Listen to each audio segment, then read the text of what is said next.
आ रही है। वालेकुम अस्सलाम सर। ठीक है, आवाज आ रही है आपकी। अभी 1-2 मिनट देख लेते हैं जी, बाकी लोग भी ज्वाइन कर लें। इन द मीन वाइल किसी का कोई क्वेश्चन है तो वो पूछें।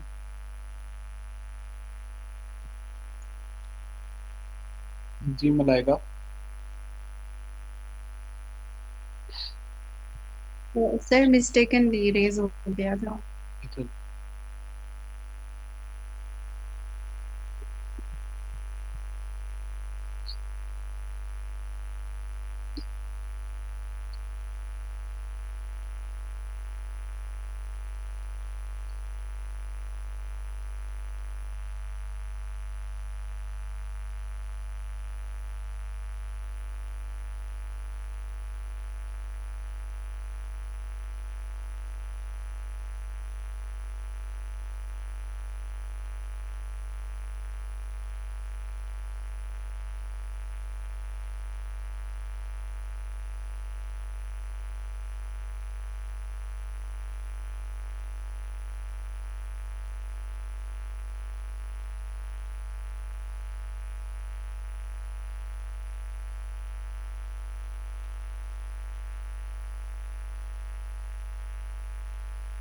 वालेकुम अस्सलाम विदास।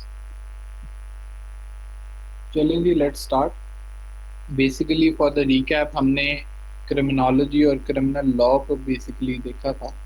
और क्रिमिनल बिहेवियर के अंदर आगे हम जो, वैसे तो ये मैंने कहा था आप लोग पढ़ लीजिएगा, लेकिन दिस इज इम्पॉर्टेंट, तो ये मैं खुद भी हल्का सा रिपीट कर देता हूँ उसको। तो what are the traits of criminal behaviour? Different school of thoughts have given the following traits of criminal behavior which are important. Uh, क्यों होता है criminal behaviour? To understand this we have different explanations. ठीक है, ये different school of thoughts हैं जिसमें से हमने कुछ कॉमन जो है ट्रेट्स वो इसके अंदर रिप्रोड्यूस किए हैं। There can be other traits as well. ठीक है, एंटी सोशल वैल्यूज। ठीक है, बेसिकली क्या होता है कि when we are not connected with our society, तो उसके रिजल्ट में वो जो डिसइंटीग्रेशन या उसके अंदर हमारे अंदर जो एक एंटी सोशल वैल्यूज एग्जिस्ट कर रही होती हैं, तो उसकी वजह से we tend to commit crimes. ठीक है, तो criminal behaviour is as long as we are having a strong bond with the society, so we don't want to commit crimes। ठीक है, अब बहुत सारी जगहों पे ऐसा होता है कि जब आप सोसाइटी के साथ आपका सोशल बॉन्ड अच्छा होता है, तो you become a good member of society, और उस वजह से आपका जो क्रिमिनल बिहेवियर की टेंडेंसी है वो कम। फिर उसके बाद आता है क्रिमिनल पीयर्स। पीयर्स बेसिकली वो लोग होते हैं जो आपके साथ पढ़ते हैं, आपके साथ काम करते हैं। ठीक है, आपके सेम सोशल स्टेटस के लोग होते हैं, जो कि मतलब सेम आपकी तरह के, आपकी सेम स्टेटस के और सेम सोशल एनवायरनमेंट में काम करने वाले लोग होते हैं।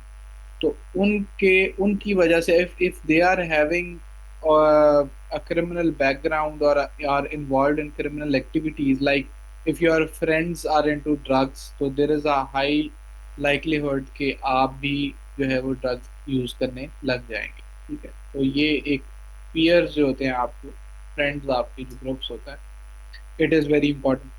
फिर उसके बाद एंटी सोशल पर्सनैलिटी। ठीक है, एक तो होती है कि एंटी सोशल वैल्यूज है आपकी, कि यू ब्रिंग, आपका जो ब्रॉटअप है वो ऐसा हुआ है कि आप सोसाइटी से डिस्कनेक्ट हो गए हैं। ये है कि आपकी पर्सनैलिटी के अंदर कुछ ट्रेट्स डेवलप हो जाती हैं which are anti social in nature. ठीक है, like running away from running away, skipping school, fighting, possessing weapons. ठीक है, ये ऐसी आपकी पर्सनैलिटी की ट्रेट्स बन जाती हैं कि जो आपको तो बहुत अच्छी लग रही होती हैं, but they are actually criminal in nature. फिर डिसफंक्शनल फैमिली का होना जो है वो बहुत ज़्यादा बहुत बड़ी एक रीज़न है फॉर डेवलपिंग क्रिमिनल बिहेवियर। कि अगर पेरेंट्स की सेपरेशन हुई हुई है, अगर सेपरेशन नहीं भी हुई, अगर सिंगल पेरेंट है, कोई सिंगल मदर है, सिंगल फादर है, तो उसमें भी जाहिर सी बात है कि उसकी जो परवरिश है वो प्रॉपर नहीं होती। और इसके साथ साथ अगर पेरेंट्स जो हैं वो क्रिमिनल इन नेचर इटसेल्फ हैं, कि खुद वालिद जो है या वालिदा जो है वो किसी क्रिमिनल एक्टिविटीज में इन्वॉल्व हैं या आपस में लड़ते रहते हैं, तो that can be a very, उसके अलावा भाई बहन जो है आपके एल्डर्स भी इंस्पायर फ्रॉम देम, उसकी वजह से भी क्या होता है कि क्रिमिनल बिहेवियर की टेंडेंसी बढ़ जाती है। Low self control is very important, कि यू डेवलप सम टेंडेंसी कि आपके अंदर पेशेंस नहीं होती, परसेवरेंस नहीं होती, जिसकी वजह से आपका सेल्फ कंट्रोल कम हो जाता है और आप जो है वो बहुत ज़्यादा रिएक्ट करते हैं और अपने टेम्परामेंट को कंट्रोल नहीं कर पाते, इम्पल्सिव नेचर होती है आपकी, तो इस सिचुएशन में भी आपका बिहेवियर क्रिमिनल होता है। Substance abuse, you all know that के अगर आप किसी भी चीज़ को एक्सेसिव तौर पे इस्तेमाल करते हैं तो इट हैज़ साइड इफ़ेक्ट्स। वो अल्कोहल है, ड्रग्स है, नारकोटिक्स हैं, कोई भी चीज़ है, उसको एक्सेसिव लेवल पे इस्तेमाल करने से, जो अब्यूज सब्सटेंस को इस्तेमाल करेंगे आप, तो it affects your mental capacity and as a result क्या होता है कि आपका बिहेवियर एंटी सोशल हो जाता है और क्रिमिनल बिहेवियर हो जाता है। Now how crime is a social problem, ठीक है। Social problem is a condition that at least some people in a community view as being undesirable, ठीक है। अब बेसिकली ये सोशल प्रॉब्लम एक ऐसी चीज होती है जो बेसिकली एक सोसाइटी के लिए प्रॉब्लम है। सोसाइटी के लिए प्रॉब्लम होने से मुराद है कि अ ग्रुप ऑफ सोसाइटी और some people from the society at think that this is an issue and this is undesirable. That can be smoking, that can be theft, that can be robbery, that can be fraud, ठीक है। तो crime is always treated as a social problem.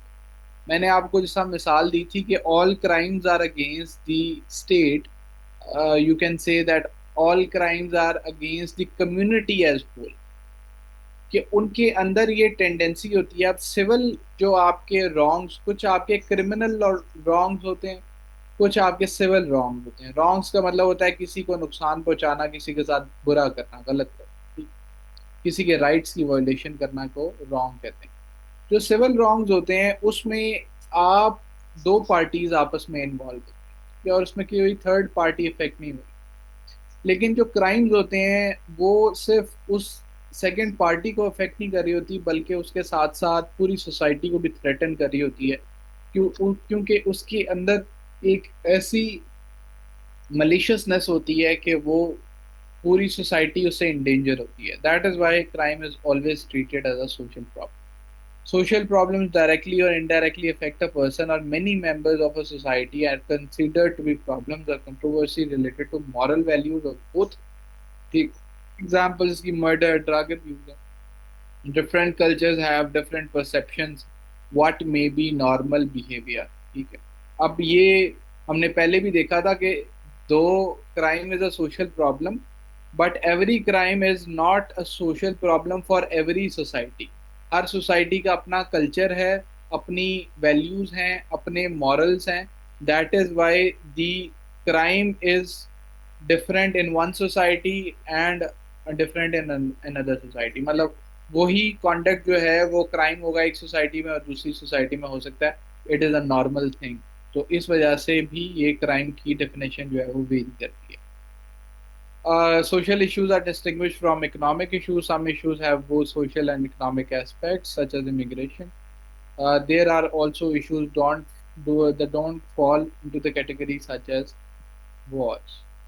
Behaviors become crimes through a process of social construction, ठीक है जी। अब जो कुछ कुछ behaviours होते हैं वो क्राइम की डेफिनेशन में क्यों आ जाते हैं कि सोसाइटी उसको ऐसे डिफाइन कर देती है कि सोसाइटी एज होल ये चाहती है कि this conduct is undesirable, it is not permissible, that is why it should be held punishable, तो वो क्राइम बन जाएगा, ठीक है। तो it may vary from the society to society. The same behavior may be considered criminal in one society and act of honor in other society। जैसा हम देखते हैं कि one man's freedom fighter is another man's terrorist, ठीक है। कि एक इंसान जो एक ग्रुप ऑफ पीपल के लिए, एक सोसाइटी के लिए फ्रीडम फाइटर के तौर पे काम कर रहा है, वो हो सकता है कुछ एक और ग्रुप के लिए वो क्या हो, एक टेररिस्ट का रोल प्ले कर। तो इसलिए क्राइम जो है वो वेरी करता है। One of the serious problems of today's crime is that in many cases the criminals are socially, politically, economically so powerful that they decide the course of punishment for others while they themselves manage to get escape complete। ठीक है। आप पाकिस्तान के अंदर भी देखते हैं कि the government who gets in power, तो वो अपने मुताबिक उसकी लॉज की अमेंडमेंट कर लेते हैं ताकि वो बचे रहें, और बाकी जो है वो डिफरेंट लोग जो उनके ओपोनेंट्स हैं या लो सोशल क्लास के जो लोग हैं उनके लिए क्राइम जो हैं उसी तरह से एग्जिस्ट करते हैं। Poverty, education system, unemployment, injustice, political setup, social change, changes in values, inequality are the major social problems as well। Now coming back to deviance, deviance मैंने आपको एक्सप्लेन किया था कि there is a norm in a society which is called a standard procedure और a standard way to behave in certain situation.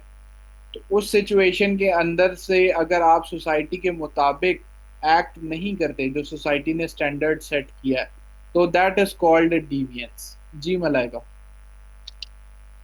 Sir past paper में question था कि how does the perception of crime as a social problem vary across different societies. तो इसमें एक तो हम ये कल्चर वाला जो है वो हम करेंगे, डिफरेंट कंट्रीज के कॉन्टेक्स्ट से बात करेंगे। जी सेकेंडली हम इकॉनमी के उससे बात करेंगे, जैसे पाकिस्तान है, डेवलपिंग कंट्री है, तो यहाँ पे मेजर क्राइम्स कौन से हैं और सोशल इश्यूज। तो सर एक तो ये हम बात करेंगे, और बाकी इसमें जो रिलीजन आ जाता है या फिर पॉलिटिकल इन्फ्लुएंस आ जाता है, तो वो सारे हम सबके कॉन्टेक्स्ट से बात करेंगे इस क्वेश्चन में। जी, आप इसमें जो है जितने एस्पेक्ट्स उसके कवर कर सकते हैं देखें। आप जाहिर सी बात है रिलीजियस एस्पेक्ट को कवर करेंगे कि हमारे यहाँ बहुत सारे लॉज ऐसे हैं जो हमारे रिलीजन से इंस्पायर्ड हैं। फिर बहुत सारे हमारे लॉज ऐसे हैं, ऐसे क्राइम्स हैं जो कि हमारी मॉरल वैल्यूज, हमारे कल्चर से रिलेट करते हैं, इसलिए वो क्राइम्स हैं जो कि बाकी किसी और मुल्क में शायद वो क्राइम्स ना हो। तो इसी तरह से फिर आप उसकी पॉलिटिकल नेचर को जो है वो करेंगे कि how political persons in power manipulate the definition of crime या मैनिपुलेट द लॉज, और उसके रिजल्ट में क्या होता है कि क्राइम की डेफिनेशन जो है वो वेरी करती है। नाउ यू कैन सी के जी अभी नैब लॉज के अंदर आप एग्जांपल्स भी दे सकते हैं कि सर नैब लॉज में क्या हुआ कि पहले करप्शन या ब्राइब ये जो थे मतलब नैब के अंडर ही आते थे वाइट कॉलर क्राइम्स और करप्शन वगैरह। अब उन्होंने उसको जो है अमेंड कर दिया और नैब की ज्यूरिसडिक्शन सिर्फ कर दी कि आप 50 करोड़ से ऊपर का जो मैटर है वो डील करेंगे, या फिर अगर पब्लिक एट लार्ज से जो है रिलेट कर रहा है कोई ऑफेंस के पब्लिक एट लार्ज को नुकसान हुआ है, तो उसमें एटलीस्ट 100 लोग ऐसे होने चाहिए जो कि कंप्लेनेंट हों या विक्टिम्स हों उसके, तो तब पब्लिक एट लार्ज बनेगा। तो आपने नैब का स्कोप जो है वो नैरो डाउन कर लिया। ठीक है। इस तरह से और भी कुछ अमेंडमेंट्स उसमें की गई कि जब तक आप डायरेक्टली प्रूव नहीं करेंगे कि जी मैंने कोई ब्राइब ली है, तो अल्टीमेटली अगर थ्रू टेक्निकल मींस मैंने वो फाइल रोक के रखी है या मैंने कोई और प्रोसीजरल लूप होल क्रिएट किया है किसी बंदे को फायदा देने के लिए, तो that will not be termed as corruption. तो बेसिकली क्या हो रहा है कि the crime as a social problem जो है it may vary politically from one society to another और one country to another country. और आप हर कंट्री में ही इस तरह से देखते हैं कि there there are different laws to count to cater different situations and to counter different groups of people. तो ये पॉलिटिकल एस्पेक्ट उसकी, और इसी तरह से डिफरेंट लेवल्स पे आप उसको कवर करेंगे, और जितने ज़्यादा एस्पेक्ट्स आप उसको एक्सप्लोर करेंगे उतना अच्छा आंसर बनेगा ओके सर, आपका। Thank you so much. जी एजाज। सर मैं क्लास के एंड में पूछ लूंगा इस क्वेश्चन। जी ठीक है महक। सो ये क्वेश्चन मतलब इसमें हम पाकिस्तान की सोसाइटी जो भी रिसेंटली आई डोंट नो एक गर्ल ने पूछा मुझसे पहले, उसमें यही था कि डिफरेंट सोसाइटी, हमने भी ये पास्ट पेपर में देखा था कि उसमें हम पाकिस्तान का कंपैरिजन और डिफरेंट कंट्रीज से करेंगे, मीन्स उसे किसी और सोसाइटी, अब ये कोई चीज और सोसाइटी से मुराद यही है ना कि आप डिफरेंट कल्चर से जब करेंगे तो वो डिफरेंट कंट्रीज की बात आ जाएगी। ये मसलन सर, ये जो अब कुर्स और तुर्की में जो इन्होंने अपनी के लिबर्टी की वो एक वो करी है, वो डिस्कस कर सकते हैं हम इसके साथ। जी जी, आप very you can give various examples of any country, ठीक है। लेकिन बस ये देखिएगा कि आप उसको प्रॉपरली कोट करें और प्रॉपर उसको मतलब जब जिसकी एग्जांपल दे रहे हैं उसके फैक्ट्स वगैरह ठीक लिखें। लेकिन सर फिर हम पाकिस्तान के ऊपर ये जो अभी बलूचिस्तान में हो रहा है वो इंसिडेंट्स तो नहीं कर सकते ना, कोर्ट कोर्ट वो ये कर सकते हैं जैसे बीएलओ के बारे में या कुछ। नहीं, आप कोट कर सकते होते हैं, लेकिन आपने चूंकि ये वो उस तरह से तो नहीं है कि आप बहुत ज्यादा उसमें हो जाएं, क्या कहते हैं, क्रिटिक आपने बहुत ज्यादा नहीं बनना, आपने लॉजिकल रहना है, ठीक है। You can give example of BLA, ठीक है, और ये भी रीजनिंग दे सकते हैं कि BLA is why is BLA reacting in such a manner, उन वो क्या एक्सप्लेनेशन देते हैं, ठीक है। तो एज जी अ न्यूट्रल पर्सन हाउ जी डू सर, यू मतलब सी के व्हाट आर द रीजंस, आप उसको आइडेंटिफाई करेंगे। ये सर मतलब उनकी वो देखकर और फिर अपना पॉइंट ऑफ व्यू कि हाँ, उनके। बायस नहीं होना बस आपने, ठीक है, ये चीज जी जी याद सर। रखिए। Yes sir. अच्छा जी, the word deviance connotes odd or unacceptable behavior, but in the sociological sense of the word, deviance is simply any violation of society's norm. ये मैंने आपको समझा दिया था कि norm is a normal behavior, normal standard. Whenever you do something which is not acceptable by the society, which is in violation of the standard set by the society, तो it is called deviance. Like मैंने example दी थी कि when you meet someone you greet them, अगर आप वो greet नहीं कर रहे उनको, तो it is a deviance, though it is not a crime but it is a deviance in our society, ठीक है। तो deviance can be of smaller type or it can be of very grave type like murder और rape, और ये सारी चीजें भी deviance की फॉर्म में फॉल करेंगी। तो every deviance, every crime is a deviance but every deviance is not a crime, ठीक है। Deviance can range from something minor or such as traffic violation and such as murder.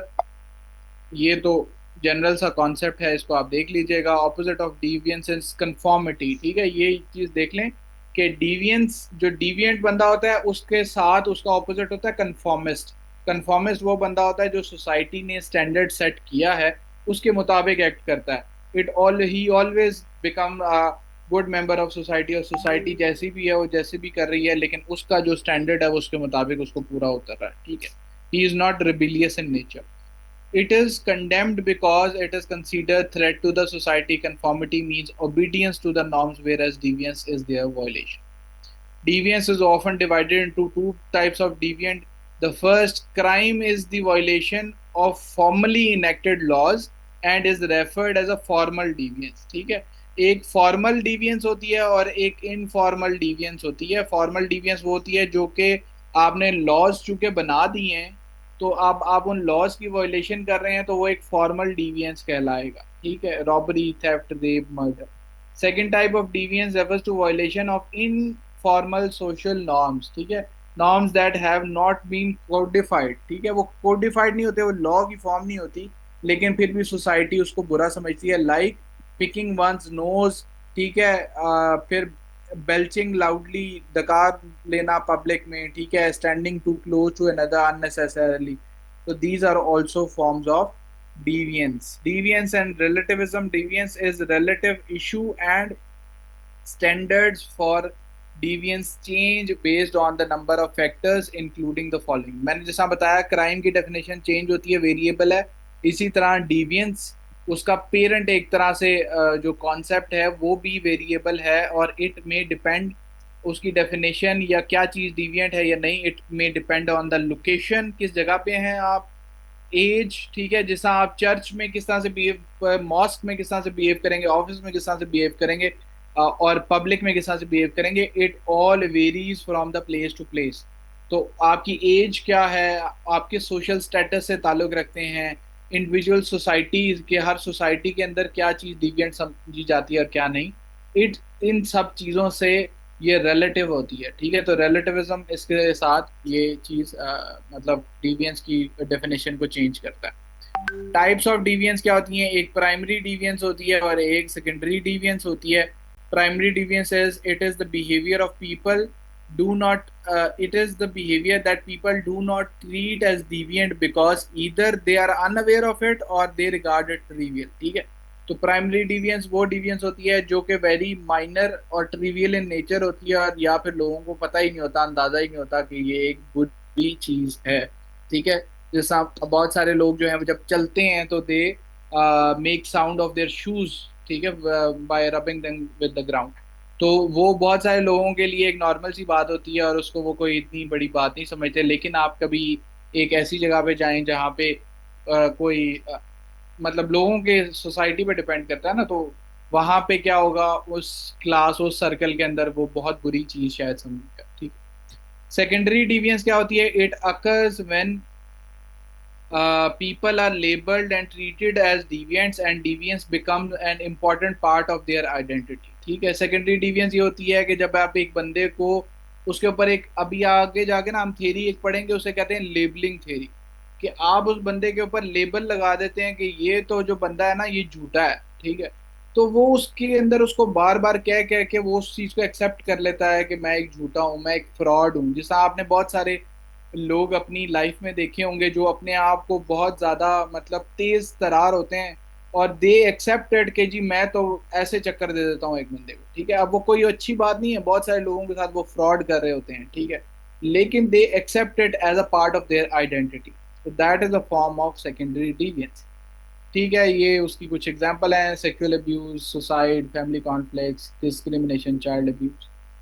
Causes of deviance क्या है? Individual as a cause, आप itself आपकी अपनी personality जो है वो एज अ कॉज हो सकती है। सोसाइटी आपको डिविएंट बना देती है कि आप ऐसे लोगों के दरमियान या ऐसे कल्चर्स के दरमियान, कि आप जब एक सोसाइटी से दूसरे सोसाइटी या एक कल्चर से दूसरे कल्चर मूव कर रहे हैं तो वो डिवियंस कहलाएगा। इसको थोड़ा सा एक्सप्लेन कर दिया गया है कि इंडिविजुअल एज अ कॉज में रिलीजियस थेरी ये है कि डेमोनिक पोजेशन, के आपका जो है ना शैतान वर्गला देता है या आपके अंदर कोई साया हो जाता है या कोई चीज हो जाती है जिसकी वजह से जो है ना, ये कुछ रिलीजियस थेरीज ये कहती हैं कि वो these are there, it is not particularly to the to Islam, it is related to the religious theories, ठीक है जी। अच्छा, फिर उसके बाद बायोलॉजिकल थेरीज को कहती है कि जी देयर इज सर सम ये जेनेटिकल प्रॉब्लम। सर ये रिलीजियस वाला दोबारा बता दें। जी, ये मैं ये कह रहा हूँ कि जैसा हम कहते हैं ना कि कोई हम झूठ बोलते हैं तो हम कहते हैं कि जी शैतान ने वर्गला दिया हमें, या जो है ना मतलब हम सारी चीज़ें वो एक तरह से शैतान और डेमोनिक पोजेशन या किसी चीज़ का साया होना या किसी चीज़ से इन्फ्लुएंस्ड होने की बात करते हैं। तो रिलीजियस थेरी है किसको ये भी नाम देती है कि this can be a reason for your deviant behaviour, के आपके अंदर जो डिविएंट नेचर एग्जिस्ट कर रही है वो इस वजह से है क्योंकि आप बहुत ज़्यादा जो है वो शैतानी कामों में इन्वॉल्व हो गए हैं या इस तरह की चीज़ें, ठीक है। This is one of the explanation. Example of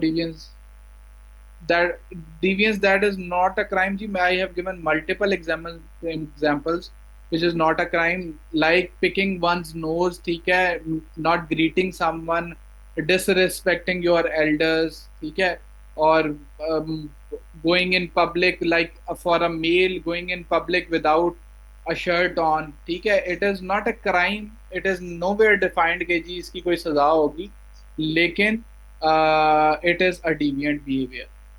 biological theory ये कहती है कि जी एक एक्स्ट्रा क्रोमोसोम होता है आपका, ठीक है, वो आगे जाके बायोलॉजिकल थेरीज हम देखेंगे कि वो कहते हैं कि a person is a born criminal, ठीक है, कि वो पैदा ही होता है तो वो क्रिमिनल नेचर का होता है क्योंकि जो है ना वो उसके अंदर एक इनहेरेंट डेफिशिएंसी होती है, इस वजह से वो क्रिमिनल बिहेवियर उसके अंदर एग्जिस्ट करता है, जो कि थेरीज अब फॉलो नहीं हो रही लेकिन हम उसको स्टडी जरूर करते हैं।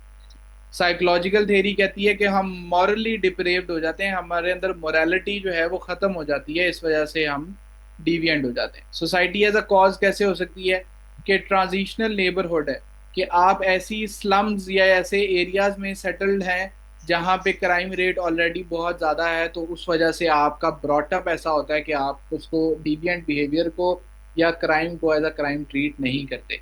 लेबलिंग अप्रोच, ठीक है, रिपीटेडली कॉलिंग डिविएंट्स एज डिविएंट, किसी बंदे को मैंने अभी आपको एग्जांपल दी कि व्हेन यू लेबल देम कि जी ये बंदा इसी तरह का है तो ही बिकम्स लाइक दैट, ठीक है। ये साइकोलॉजिकली एक चीज है कि जब आप उसको, वो बार बार एक बंदे को रिहेबिलिटेट करने के बजाय, रिफॉर्म करने के बजाय उसको उसी चीज का ताना देते हैं कि ये बच्चा तो नालायक है, ठीक है, ये नहीं पढ़ सकता, तो वो बच्चा कभी पढ़ भी नहीं पाता। It is a very rare scenario कि वो जो है ना उस उन उम्मीदों से जो है ना वो हट जाए।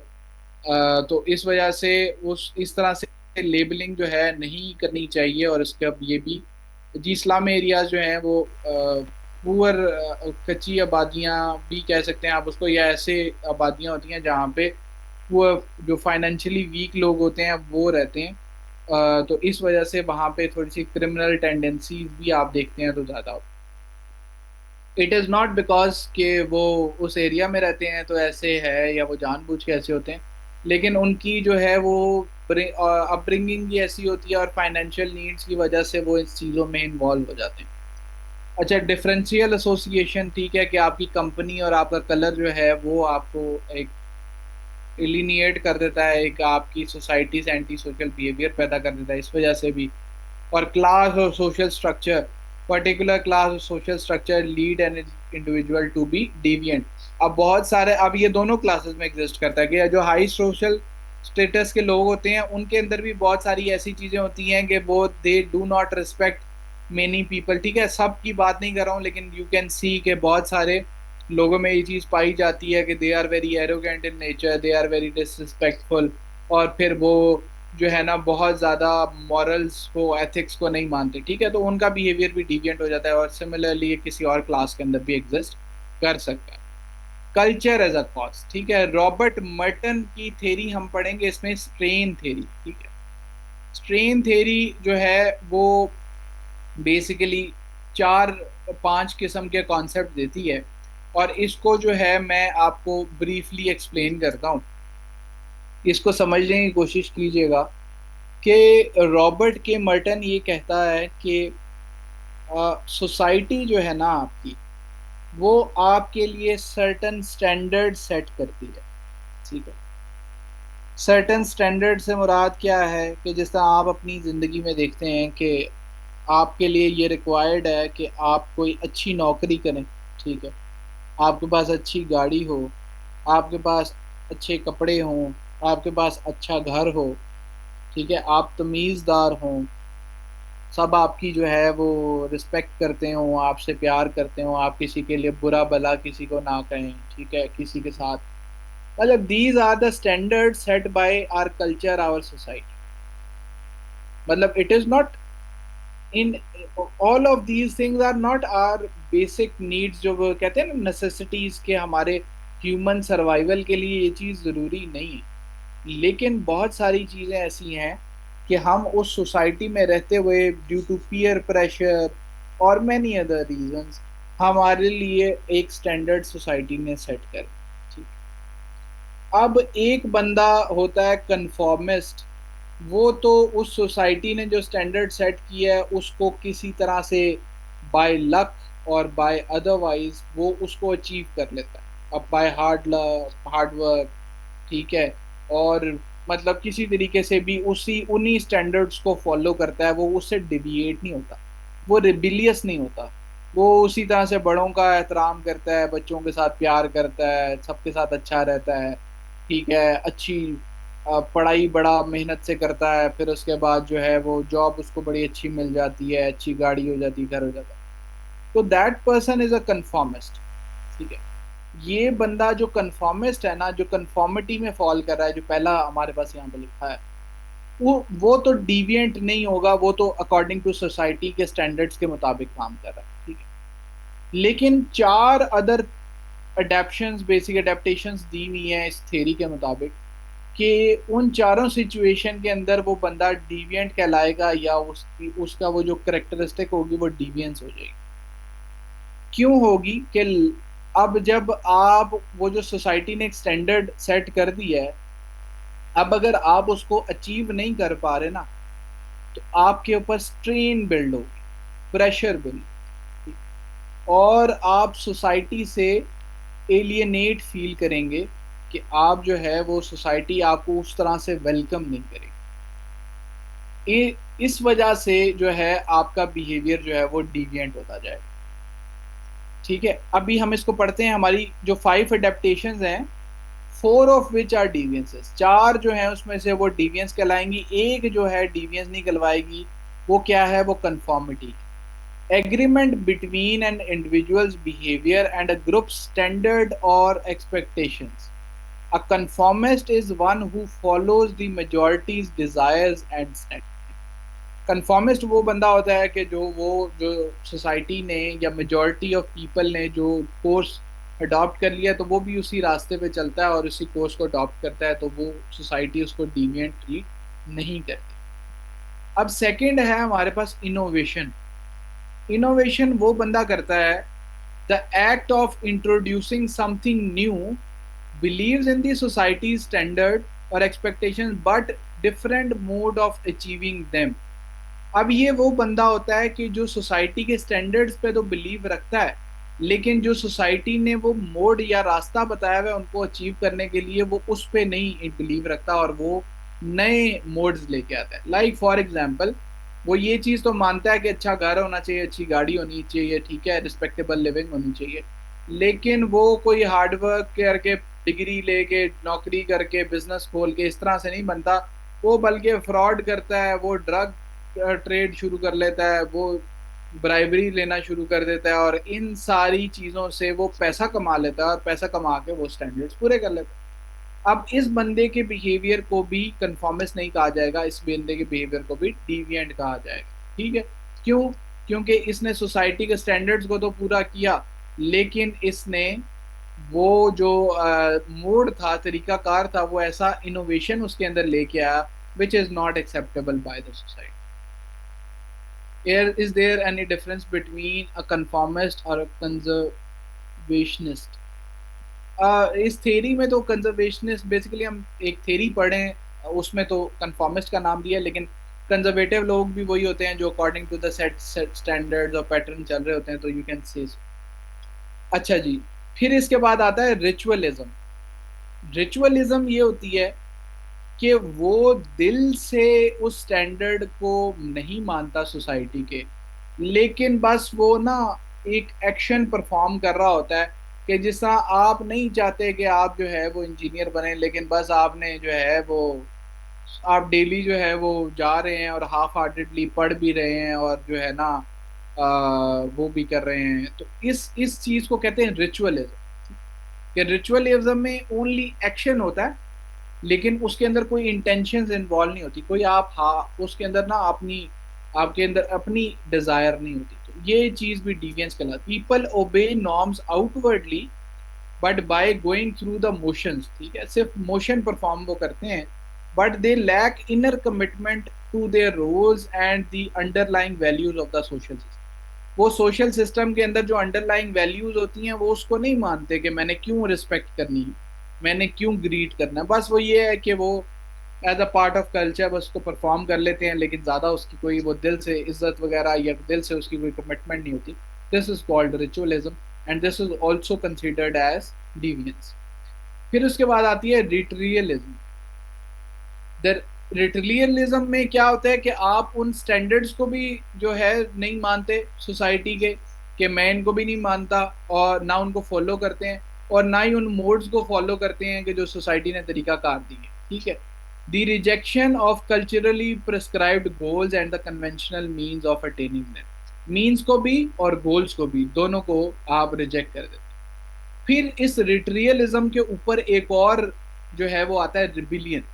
अब रिटरियलिज्म और रिबिलियन में ये फ़र्क होगा कि जो रिटरियलिज्म वाला बंदा होगा ना, वो सिर्फ उस सोसाइटी के ना गोल्स को मानेगा ना मीन्स को मानेगा, लेकिन वो सोसाइटी से कोई लड़ेगा नहीं, जंग नहीं करेगा, वो कोई रिवोल्ट नहीं करेगा। लेकिन रिबिलियन वाला वो बंदे होते हैं जो कि ना तो सोसाइटी के उस स्ट्रक्चर को मानते हैं और ना मीन्स को मानते हैं, बल्कि उनके खिलाफ जो है वो एक प्रोटेस्ट शुरू कर देते हैं या अपराइजिंग शुरू कर देते हैं। ठीक है, तो ऐसे लोगों को जिस तरह आप देखते हैं कि आपकी बहुत ज़्यादा टेररिस्ट ग्रुप्स बन जाते हैं, जैसा टीटीपी है। अब टीटीपी क्या चाहती है कि वो चाहती है कि इस्लामी निज़ाम आए पाकिस्तान। ठीक है, तो अब वो जो पाकिस्तानी निज़ाम है, पाकिस्तान की सोसाइटी का जो स्टैंडर्ड या गोल्स या जो मीन्स हैं, उसको एक तो वो मानते नहीं हैं कि ये सारा जो है ना वो वेस्टर्न कल्चर है, और एट द सेम टाइम वो उसको ख़त्म करने के लिए जंग भी लड़ रहे हैं, ठीक है, कि वो धमाके करते हैं, वो जो है ना आपके पॉलिटिकल लीडर्स को मारते हैं, वो आपकी पब्लिक को मारते हैं, ठीक है, आपके स्कूल्स को टारगेट करते हैं, ठीक है। अब वो सारी चीज़ के वो गलत है या नहीं है, मतलब मैंने जैसा आपको एग्जांपल दी कि जी एक जो टेररिस्ट है एक सोसाइटी के लिए, वो दूसरी ग्रुप ऑफ पीपल के लिए फ्रीडम फाइटर के तौर पे है, तो this is how we study them as a neutral person, ठीक है जी। ये देखें, अब बेसिकली रॉबर्ट के मर्टन का क्या है, ये आपके गोल्स हैं सोसाइटी के, और ये मीन्स हैं कि किस तरीके से आपने ये गोल्स अचीव करने। जो बंदा गोल्स को भी एक्सेप्ट कर रहा है और मीन्स को भी एक्सेप्ट कर रहा है वो कंफॉर्मिस्ट है, या वो कंफॉर्मिटी के अंदर फॉल कर रहा है। उसके अलावा जो बंदा गोल्स को एक्सेप्ट कर रहा है लेकिन मीन्स को नहीं मान रहा, तो वो उसके अंदर इनोवेशन लेके आ रहा है और उस इनोवेशन को भी डिविएंट कंसिडर किया जाएगा। फिर जो बंदा गोल्स को नहीं मानता लेकिन जो मीन्स हैं उनको परफॉर्म जरूर कर रहा है, जस्ट मोशन कर रहा है उसके अंदर, उसको परफॉर्म कर रहा है, लेकिन उसकी कोई रिस्पेक्ट नहीं है इन गोल्स को लेकर, तो वो बंदा सिर्फ रिचुअलिज्म कर रहा है, तो ये थर्ड स्टैंडर्ड में आएगा। और रिट्रीटिज्म क्या है कि उसके अंदर वो बंदा जो है वो गोल्स को भी रिजेक्ट कर रहा है और मीन्स को भी रिजेक्ट कर रहा है, लेकिन रिबिलियन उसे एक स्टेप आगे है कि उसमें अपने ही वो न्यू मीन्स लेके आता है और न्यू गोल्स लेके आता है। उनके एम्स भी डिफरेंट होते हैं और उनको इंस्टीट्यूशनलाइज करने के मीन्स भी डिफरेंट। तो this is the theory of Robert के मर्टन, और ये एक्सप्लेन करती है कि क्या कौन कौन से बिहेवियर्स जो हैं वो डिविएंट होते हैं। अच्छा जी, role of deviance in our society, deviance is even functional for a society. अब एमिली डर्कहाइम जो है वो एक सोशियोलॉजिस्ट है, ठीक है, और उसका अपना एक बिलीफ है कि वो कहता है कि क्राइम या डिविएंस जो है ना वो एग्जिस्ट करनी चाहिए, it is good for society. अगर सोसाइटी ने फंक्शनल रहना है, अगर उसके अंदर हरकत आपने रखनी है, तो सोसाइटी के अंदर क्राइम का होना लाजमी है। ये उसकी एक्सप्लेनेशन। वो ये क्यों कहता है, वो इसलिए कहता है कि जब जिस तरह किसी बॉडी के वो ट्रीट करता है किसी सोसाइटी को लाइक ह्यूमन बॉडी, वो कहता है कि जब ह्यूमन बॉडी के अंदर कोई इन्फेक्शन हो जाती है तो क्या होता है कि आपकी बॉडी का जो इम्यूनिटी सिस्टम है वो उसको काउंटर करने के लिए पूरी उससे एक जंग लड़ती है, और उस जंग लड़ने के बाद जब वो उसको काउंटर कर लेता है तो वो उस आगे आने वाली उस बीमारी जब भी वो दोबारा होगी तो उसके लिए पहले से प्रिपेयर्ड होता है। तो इससे क्या हुआ कि आपका वो जो बॉडी है वो एक लेवल अप हो गई। इसी तरह से वो कहता है कि सोसाइटी को अगर आप कंसीडर करें एज अ ह्यूमन बॉडी, तो जब भी आपको जो है ना कोई क्राइम होगा उसके अंदर, तो आपका जो जुडिशियल सिस्टम या क्रिमिनल जस्टिस सिस्टम है वो एक्शन में आएगा, और उसको आपने स्ट्रेंथन करना है। उसको आप जितना स्ट्रेंथन करेंगे तो वो उतना उस क्राइम को काउंटर करके स्ट्रॉन्ग से लेवल अप होते होते काफ़ी ज़्यादा स्ट्रॉन्ग हो जाएगा, कि इतना रोबस्ट मैकेनिज्म बन जाएगा कि वो हर तरह के क्राइम्स को काउंटर कर सकेगा। तो this is required for a functional society. ये एमिली डर्कहाइम जो है उसका contribution of deviance to social order. Durkheim emphasized the function of deviance for social order, not in deviant act but in reaction of the society. वो कहता है कि वो जो सोसाइटी जिस तरीके से उसके ऊपर रिएक्ट करती है ना, that is important, that is to for you to see कि वो किस तरह से रिएक्ट करके इकट्ठी हो रही है और इकट्ठी होकर उस प्रॉब्लम को फाइट कर रही है। This is why it is important. Deviance is not important, but the reaction by the society is important. Such reaction serves as the boundary maintenance function that reinforces the distinction between acceptable and unacceptable. Durkheim regarded reaction to deviance as important source of social solidarity, fear of punishment, discourage divergent. अच्छा जी, contribution of deviance to social change. ठीक है, जैसा मैंने आपको कहा कि वो लेवल अप होती जाती है, वो अपने चीज़ को इम्प्रूव करती जाती है, तो इसी तरह से सोसाइटी के अंदर एक सोशल चेंज भी आता जाता है। Can we apply the theories of Emily Durkheim and other sociologists we have studied in sociology to explain the role of social institutions and concept of social contract? Yes, you can do so, or that is why it is called interdisciplinary. Interdisciplinary क्यों कहा जाता है इस subject को? कि ये मुख्तलिफ disciplines के दरमियान क्या हो रहा है, वो इंटरैक्ट कर रहा है, और इंटरैक्ट करने की वजह से जो सोशियोलॉजिकल प्रिंसिपल्स हैं वो क्रिमिनोलॉजी के अंदर भी अप्लाई हो रहे हैं। तो ये अगर आपने वहाँ पे सोशियोलॉजी में पढ़े हैं तो आप इसको बस इन अ केयरफुल वे, लेकिन आप इन सब को इसके अंदर अप्लाई कर सकते हैं। So kindly repeat deviance. जी, deviance is very simple term. मैंने आपको सिर्फ ब्रीफली बताया कि deviance is something, it is a deviation. नाम से जैसा है ना, डिविएंस क्या है? Deviance is a deviation. किसी चीज़ से डिविएशन होगी ना, कि एक सीधा रास्ता होगा और सीधे रास्ते से आप डिविएट होगे किसी और रास्ते पे चले गए। तो सोसाइटी ने आपके लिए एक स्टैंडर्ड, एक रास्ता तय कर दिया है कि अगर आप इस सिचुएशन में आएंगे तो आपने इस तरह से बिहेव करना है। उसकी मैंने मिसाल आपको दी कि जब आप किसी बुजुर्ग के पास बैठेंगे तो आप उसके लिए रिस्पेक्टफुल होंगे, ठीक है? दिस इज द सीधा रास्ता। बट इफ यू डिविएट कि जी आप उसको अब्यूज करना शुरू कर दें, आप उसको मारना शुरू कर दें, तो this is nowhere considered as a good thing. तो this is called a deviance. Deviance is when you deviate from a norm. Norm is a standard normal behaviour जिससे आप जो है वो डिविएट करें। Deviance from the conformist norms set by the society. From the conformist norms नहीं, from the norm set by the society. Conformist तो वो बंदा है ना जो नॉर्म्स को फुलफिल कर रहा है। अच्छा जी,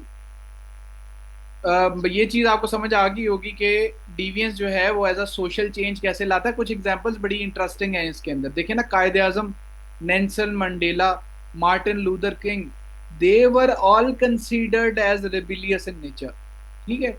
But they changed the society as whole. They were all considered as rebellious.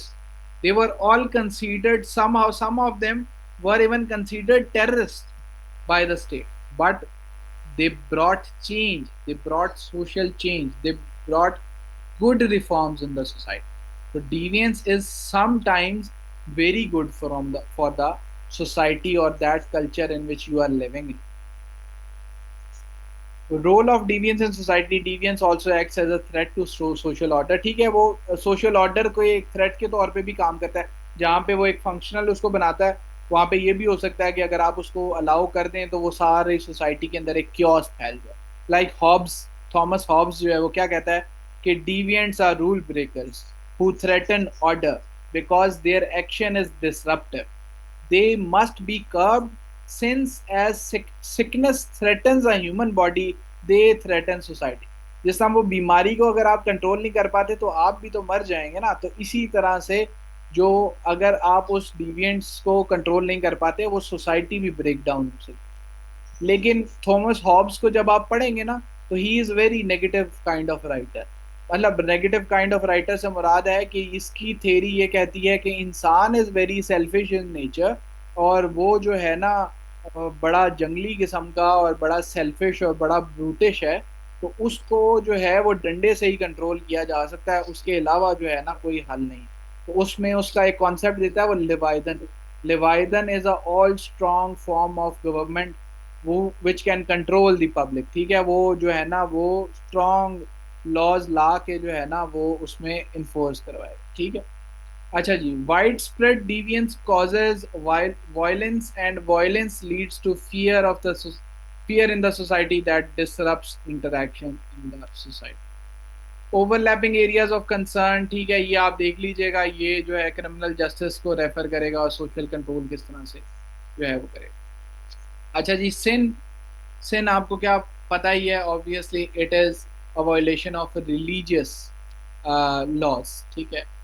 A definition of sin is doing what is wrong or not doing what is right according to the God's rules, ठीक है? ये sin है की definition में आएगा, ठीक है? God's rule या divine जो आपके laws होते हैं उसके मुताबिक। Two things are involved in sin: a voluntary act which the sinner intends in such as in such and such matter, and acts disorderedness which consists in its departure from the gods. एक आपका voluntary act है और फिर आप उसकी violation करेंगे, जो God's का जो या डिवाइन लॉ है उसकी आप वायलेशन करें. The distinction among sins thus follow the distinction among voluntary acts, and such acts are distinct from one another according to their objects. Ejaz कहते हैं जी, to avoid chaos and violence people surrender some freedoms to powerful authority in exchange for peace and security, that is Levine. जी बिल्कुल. तो ये Thomas Hobbes की theory का basically इन्होंने एक कॉन्सेप्ट लिखा है बाकी लोगों के पढ़ने के लिए भी, कि जो क्योस और वायलेंस है बेसिकली, जो इंसान के अंदर एक सेल्फिश ब्रूटिश वायलेंट बिहेवियर है, उससे दूसरे इंसानों को बचने के लिए अपने फ्रीडम, या देखें ना, अब बेसिकली क्या हुआ, एक थोड़ा सा मैं आपको कॉन्सेप्ट अगर सोशल कॉन्ट्रैक्ट थ्योरी का दूं, तो आप कि जब इंसान की बेसिकली जब शुरू होता है, जो अगर हम साइंटिफिकली देखें तो human was all free, all liberty, मतलब जो मर्जी आप, जो आपके जो केवमैन थे या आपके जो पुराने ज़माने के लोग थे, उनके ऊपर कोई लॉज नहीं थे. वो कपड़े पहने ना पहने, वो किसी को कत्ल कर दें, माइट इज राइट का प्रिंसिपल चल रहा है. ठीक है, जो पावरफुल है वो दूसरे की प्रॉपर्टी छीन लेगा. तो this was the actual human being के वो जो एग्जिस्ट करता. ठीक. और फिर वो जैसे जैसे गैदर होते गए, तो because human beings are social animals, और उसको कंसिडर किया जाता है कि they are intellectual in nature. ठीक है, तो अपनी इंटेलेक्ट की वजह से उन्होंने क्या कहा कि थॉमस हॉब्स तो वैसे ये कहता है कि उन्होंने ना अपनी वो जो लिबर्टी है उसको उसको वो जो फ्रीडम, राइट ऑफ फ्रीडम था, राइट ऑफ लिबर्टी था, उसको थोड़ा सा गिव अप कर दिया, अपने राइट्स को सरेंडर कर दिया. सरेंडर किसके पास किया? उन्होंने एक अथॉरिटी बना दी, एक authority which is the government. उस गवर्नमेंट को ये राइट दे दिया कि वो इन्फोर्स करेगी कि किसी बंदे को अब सजा दे सकती है, किसी बंदे को जो है वो कोड़े लगा सकती है, उसकी प्रॉपर्टी को सीज कर सकती है. ये आपने राइट्स दिए ना, गवर्नमेंट तो पब्लिक ने बनाई. तो ये जो हमने एक कॉन्ट्रैक्ट किया ना with the sovereign authority and the public, public और सॉवरन अथॉरिटी का जो आपस में एक कॉन्ट्रैक्ट हुआ, ये कोई रिटर्न कॉन्ट्रैक्ट तो नहीं था. तो इसीलिए इस कॉन्ट्रैक्ट को सोशल कॉन्ट्रैक्ट का नाम दिया. This theory is called theory of social contract. इसके अंदर मुख्तलिफ फिलोसफर्स हैं. फर्स्ट इज थॉमस हॉब्स, जो कहता है कि जी उन्होंने अपनी जानें बचाने के लिए, उस वायलेंस से बचने के लिए, अपनी प्रॉपर्टीज बचाने के लिए उसने जो है वो उन्होंने सरेंडर किया. But at the same time जो आपके रूसो है या जॉन लॉक है, वो ये एक्सप्लेन करते हैं कि इंसान वो जो ह्यूमन बीइंग है, he was an intellectual being. ठीक है, he was a smart being. उसने डर के नहीं, उसने अपनी ब्रूटिश नेचर की वजह से नहीं, अपनी जो वायलेंट नेचर है उसकी वजह से नहीं, बल्कि अपनी बेहतरी के लिए एक गवर्नमेंटल स्ट्रक्चर बनाया. और उसके अंदर एक general will of the people as whole involve थी. और वो लोग चाहते थे कि एक ऐसी सोसाइटी बनाए, जो ऐसी गवर्नमेंट बने जो कि हमारे रिप्रेजेंटेटिव्स के तौर पे काम करे, और वो हमारे राइट्स को प्रोटेक्ट करे, हमारी एक वेलफेयर स्टेट हो, और हमें जो है वो फैसिलिटेट कर सके. तो this is the good side of that social contract कि हमने खुद उसको पावर दी, हमारी कलेक्टिव विल से वो जो है सॉवरन अथॉरिटी वो बनी. तो ये ही चीज़ें जो आगे चल के आप देखते जाते हैं, तो ये all these things are inter related. ठीक है जी. तो सोशियोलॉजी में भी आपको ये चीज़ मिलेगी, आपको ये पॉलिटिकल साइंस के अंदर भी ये चीज़ मिलेगी. ठीक है, आपको फिलोसफी के अंदर भी ये जो है ना चीज़ मिलेगी. अच्छा जी, सिन क्लासिफिकेशंस ऑफ सिन जो हैं, sins are classified as sins against God, against oneself, against one's neighbor, depending on their objects. ठीक है, ये आप this is very brief in nature, आप इसको देख लीजिएगा. अच्छा जी, वाइस क्या होता है? A generic legal term for offences involving immorality. ठीक है, वाइस इज अ क्राइम, या क्राइम अक्सर नहीं भी होता, क्योंकि क्राइम तो मैंने बता दिया ना कि it is a violation of law. जब तक वो कोडिफाइड नहीं है, लिखा हुआ लॉ नहीं है, कानून कोई पास नहीं हुआ हुआ, तब तक वो क्राइम नहीं कहलाएगा। ठीक है। लेकिन अगर जनरल उसकी मीनिंग में जाएं तो फिर तो क्राइम तो कोई भी चीज़ हो सकती है, लेकिन अगर स्पेसिफिक रिजिड मीनिंग में जाएं तो फिर ये क्राइम नहीं होगा। लेकिन बहुत सारे वाइसेस ऐसे हैं जिसके अंदर बेसिकली इमोरलिटी, मॉरल जो है वो नेचर आपकी, जैसा मॉरल टर्पिट्यूड आपने सुना होगा एक टर्म, उसके जो चीजें होती हैं वो इन्वॉल्व करती हैं वाइस से, लाइक प्रोस्टिट्यूशन। ठीक है। ल्यूडनेस, ल्यूडनेस क्या है? Crude and offences in a sexual way, उसको ल्यूडनेस कहते हैं। ठीक है। लेस वियसनेस, लेसिवियसनेस, फीलिंग और revealing an overt sexual desire. ठीक है। एंड ऑब्सनेटी, ये सारी चीजें आपकी मोरालिटी से कंसर्न हो रही हैं, और इसीलिए these are called vices. Vice is oppose to virtue. ठीक है। वर्च्यू आपका गुड बिहेवियर या गुड मोरालिटी होती है, तो उससे अपोज्ड है vice. Directly in so far as a vice is a habit by which one is disposed to behave in a way inappropriate for perfecting his nature.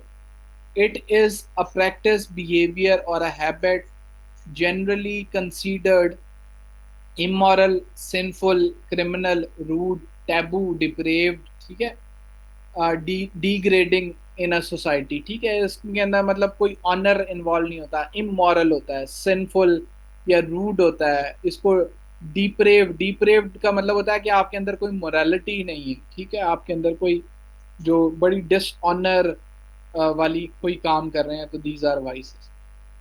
In more minor usages, vice can refer to a fault or a negative characteristic trait, character trait, a defect or infirmity। ठीक है। ये minor level पे भी आ सकती है, जिसमें आप जो है ना स्मोकिंग की एडिक्शन, या आप जो है वो कोई हल्का फुल्का नशा वगैरह करते हैं, तो उनको भी वाइसेस कंसिडर किया जाता है, बिकॉज जो सोसाइटी है वो उसको इमोरल ट्रीट करती है। Vice is like victimless crime, right sir? जी, vice is against the person himself normally ना, कि आप अपने ही मोरालिटी और अपने ही ऑनर को उसको गिरा रहे होते हैं। No direct victim but considered harmful for the society. Harmful for the society इसीलिए होता है क्योंकि you being the member of the society ultimately दूसरे लोगों को भी इफेक्ट कर रहे होते हैं, और आप एज अ मेंबर भी उसको इफेक्ट कर। द टर्म नॉर्म, नॉर्म हमने देख लिया जी, हम इसको दोबारा नहीं देखेंगे, इसको आप देख लीजिएगा। सोशल वैल्यूज क्या होती हैं जी? एक नॉर्म होता है जो सोसाइटी ने स्टैंडर्ड सेट किया होता है। एक वैल्यू वो आइडियल होता है जिसको हम अचीव करने की कोशिश करते हैं। Social values form an important part of a culture of a society. Values account for stability of social order, they provide general guidelines of social conduct. ठीक है। वो एक जनरल गाइडलाइन या जनरल प्रिंसिपल्स जो हैं वो देते हैं, और उसमें आप उन उन हायर स्टैंडर्ड्स को अचीव करने की कोशिश करते हैं।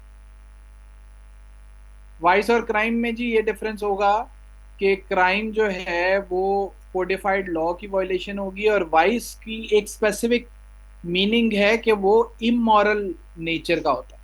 ठीक है। और उसके अंदर सेल्फ हार्म जो है वो इन्वॉल्व। तो इस वजह से हर क्राइम जो है वो इमोरल नेचर का उस तरह से नहीं होता, उसके अंदर मोरालिटी या ऑनर जो है उस तरह से इन्वॉल्व नहीं होता। कुछ हद तक हो भी सकता है, लेकिन ये तो सिंपली जिस तरह प्रोस्टिट्यूशन या इस तरह की चीज़ें हैं, या सेक्सुअल ऑफेंसेस हैं, या ऑब्सैनिटी है, तो ये सारी चीज़ों से रिलेट करता होता है। The city of bull, bad habits, जी बिल्कुल। अच्छा जी, values such as fundamental rights, जैसा हमारी वैल्यूज क्या है जी? Patriotism, respect for human dignity, rationality, sacrifice का हमारा जो है कॉन्सेप्ट है। ठीक है। इंडिविजुअलिटी के, हर बंदे की एक इंडिविजुअल जो है वो इंडिविजुअलिटी होती है। इक्वालिटी के, इक्वल ट्रीटमेंट होना चाहिए। Democracy, these are all social values which govern the society as whole by through these general guideline. Sir suicide में होगा वाइस या क्राइम? नहीं, सुसाइड जी वाइस नहीं है। सुसाइड तो मतलब वाइस ऐसी चीज होती है जो आपकी डे टू डे लाइफ को इफेक्ट कर रही होती है। इसमें तो जाहिर सी बात है, वो सुसाइड अगर एक बार हो गई तो फिर वो वाइस के अंदर नहीं कंसिडर। अच्छा जी, values are the criteria people use for assessing their daily lives. ठीक है, आप अपनी ना वो जैसा honesty is the best policy, these are social values के आपके जो हाई स्टैंडर्ड्स होते हैं जिनको आप अचीव करने की कोशिश करते हैं और अपनी जिंदगी को उस रास्ते पे लेके जाते हैं to become a good human being, better member of a society. तो दीज आर कॉल्ड जो है Peter Woodson, values are general conceptions of the good, कि गुड क्या है। ठीक है, उसकी जनरल कंसेप्शन है। Ideas about the kind of ends that people should pursue throughout their life, हमें अपनी जिंदगी किस तरह से गुजारनी चाहिए, तो व्हाट एंड हमें फोकस करके अपनी जिंदगी गुजारनी चाहिए। And through out the many different activities in which they engage, कि वो अपनी पूरी लाइफ और उसकी एक्टिविटीज होती हैं उसके अंदर सारा उनका फोकस इस चीज़ पे होता है कि वो वैल्यूज जो है उनको इन्वॉल्व करें। The simple words, in simple words values are defined to measure of goodness. अच्छा जी, ये नॉर्म्स और वैल्यूज को आप देख लीजिएगा, ये आपस में इंटर रिलेटेड हैं। सो और फंक्शन ऑफ वैल्यूज हम इसको देख लेते हैं और फिर आगे थ्योरी स्टार्ट करते हैं। 5 मिनट की ब्रेक कर लेते हैं जी नमाज के लिए। हम 7:27 हुए हैं, 7:32 पे स्टार्ट करेंगे।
जी खदीजा, हम इसमें जो है थीरीज को कवर करेंगे, पर्सपेक्टिव्स को भी। We will try to cover it as in detail as possible, लेकिन जाहिर सी बात है, टाइम की कमी की वजह से हम बहुत ज़्यादा डिटेल में नहीं जा सकेंगे। तो फिर भी हम I will try to explain the concept, और फिर आप जाहिर सी बात है उसमें आप जितना उसमें पढ़ेंगे उतना अच्छा आपकी वो कॉन्सेप्ट डेवलप होता जाएगा।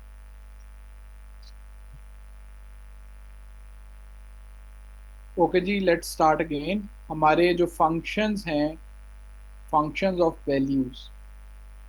Values provide goals and ends for the members to aim for. ठीक है, ये वही चीज़ें हैं जिस तरह से मैंने एग्जांपल्स दी कि these are the high social standards, जिनको मद्देनज़र रखते हुए आप अपनी लाइफ जो है वो उसको आगे लेके जाते हैं। और उसका फंक्शन क्या है कि आपकी ये स्टेबिलिटीज और यूनिफॉर्मिटीज इन द ग्रुप इंटरेक्शन, ये सोसाइटी एज होल जो है ना वो improve करती है। Values help to bring about some kind of adjustment between different sets of rules. For example, if Pakistani people cherish the value of the principle of equality, then they will have to modify the rules of governing the interpersonal relationship of husband and wife and man and woman. And when new activities emerge, people create rules in the light of their beliefs and what is good and right. ठीक है, तो आप जो जिस तरह से different जो है वो फेमिनिज्म के या इक्वालिटी के कॉन्सेप्ट पे जब आप जाते हैं, वेस्टर्न गुड वैल्यूज़ को आप अडॉप्ट भी करते हैं, तो आप उसके मुताबिक अपने लॉज को भी अमेंड करते हैं और अपनी पॉलिसीज़ भी चेंज करते हैं। अच्छा जी, क्राइम क्रिमिनलिटी के थेरेटिकल जो पर्सपेक्टिव है उसमें सबसे पहले जो है आपका कि what was the earliest explanation of crime, crime क्यों होता था। तो first era was called the demonic era. Early explanation of crime ये होती थी कि जी डेमनिक पोजेशन है, या तो शैतान सेटनिक या उसके डीमंस जो हैं बेसिकली आपकी जो किसी बंदे को पोजेस कर लेते हैं या उसकी जो एक्टिविटीज़ हैं उसको इन्फ्लुएंस करते हैं। दैट इज़ वाई ही और she acts in a criminal manner. ठीक है, स्पिरिचुअल इन्फ्लुएंसेस, ठीक है, स्पिरिट्स जो होती हैं वो आपकी बॉडी को पोजेस कर लेती हैं, जिसकी वजह से आप क्रिमिनल एटीट्यूड होता है। डिवाइन पनिशमेंट के कुछ जो है आप काम इसलिए भी करते हैं कि you are punished by the divine to do that, to do things that way, कि आपको वो एक तरह से ना उस गफलत में डाल दिया जाता है। तो these were the early explanations. ठीक है, ट्रिफिनेशन एक कॉन्सेप्ट था, इसमें बेसिकली आपके सर में एक सुराख किया जाता था, जो क्रिमिनल्स होते थे उनके विद अ बिलीफ के जी इस सुराख से करने से वो जो स्पिरिट है उसके अंदर से वो जो नेगेटिव स्पिरिट है वो निकल जाएगी। Trephination intended to release evil spirits from the offender's head. ठीक है जी, early sources of criminal law. Criminal law सबसे पहले कहाँ से आता है, कहाँ से हम ट्रेस आउट करते हैं जी। दीज वर स्ट्रेंज थिंग्स, ये बहुत अर्ली एराज की बातें हैं, और अब तो जाहिर सी बात है ये एग्जिस्ट नहीं करती, लेकिन कहीं पे कोई फैनेटिक्स जो हैं वो अभी भी इस पर बिलीव कर रहे हो। अच्छा जी, अर्लियर जो लॉज हमारे सोर्सेज जो आते हैं, वो सबसे पहला जो ट्रेसेबल ह्यूमन सोसाइटी में है वो है कोड ऑफ हम्मुराबी। ठीक है, उसके अंदर कुछ प्रिंसिपल्स थे, और इसी तरह से Roman law, common law. Common law जो है वो इंग्लैंड का है, फिर उसके बाद मैग्ना कार्टा जो है इंग्लैंड का, जो 1215 के अंदर जो पहला किंग और पीपल के दरमियान जो है वो एक कॉन्ट्रैक्ट हुआ, उसको जो है मैग्ना कार्टा कहते हैं। फनेटिक्स जी वैसे एक्सट्रीमिस्ट लोग होते हैं जिनको पागल कहा जा सकता है, कि वो अपने बिलीफ के दरमियान इतने रिजिड होते हैं, इतने एक्सट्रीमिस्ट हो जाते हैं कि वो कुछ भी करने को तैयार। और दी इनलाइटनमेंट एरा फिर उसके बाद आता है आपके 1400s, 1500s, 1600s की जो हैं, उसके अंदर फिर न्यू लॉज, न्यू कॉन्सेप्ट्स, ये थॉमस हॉब्स, जॉन लॉक, ठीक है, इस तरह के अच्छे अच्छे फिलोसफर्स जो हैं वो आए और उन्होंने एक लीगल कॉन्सेप्ट और जो है ना क्रिमिनल लॉ को रिफाइन किया। कोड ऑफ हम्मुराबी क्या है जी? First known written body of laws to survive. It is one of the oldest deciphered writings of significant length in the world, created in 1700s before Christ in Babylon। ठीक है, Babylon जो है वो Iraq का जो है वो एक रीजन है, बगदाद के साउथ वेस्ट में एग्जिस्ट करता है। emphasized retribution and attempted to limit cruelty of punishment. जी, it is the classical explanation of classical जो है वो फिर उसके बाद आएगी, और फिर उसके वो उसमें बायोलॉजिकल थेरीज आ जाएंगी, और फिर बायोलॉजिकल थेरीज के बाद जो सोशल थेरीज हैं वो आएंगी। अच्छा, इसमें जो है वो क्रूएलिटी को एक तरह से ये बात की गई कि जिस नेचर का क्राइम है तो उसकी पनिशमेंट भी उसी नेचर की होनी चाहिए। ये नहीं है कि आपने चोरी करने पे डेथ की सज़ा दे दें और बड़े क्राइम पे छोटी सज़ा रखें। उसके अंदर एक जो है ना सेंस प्रिवेल करनी चाहिए।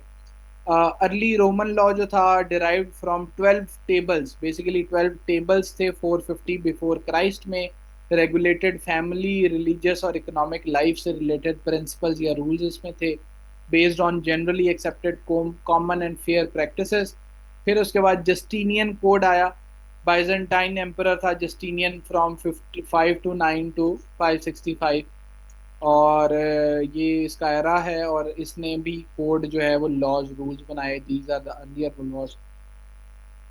इसने पब्लिक और प्राइवेट लॉज के अंदर थोड़ा सा डिफरेंस क्रिएट किया। Code content elements of modern civil and criminal law. ठीक है जी, ये आप देख सकते हैं, ये बाइजेंटाइन एम्पायर का ये रीजन था। ये आपके यूरोपियन कंट्रीज से, और ये नॉर्दर्न जो अफ्रीका है उसमें भी उसमें आता है। अच्छा जी, कॉमन लॉ।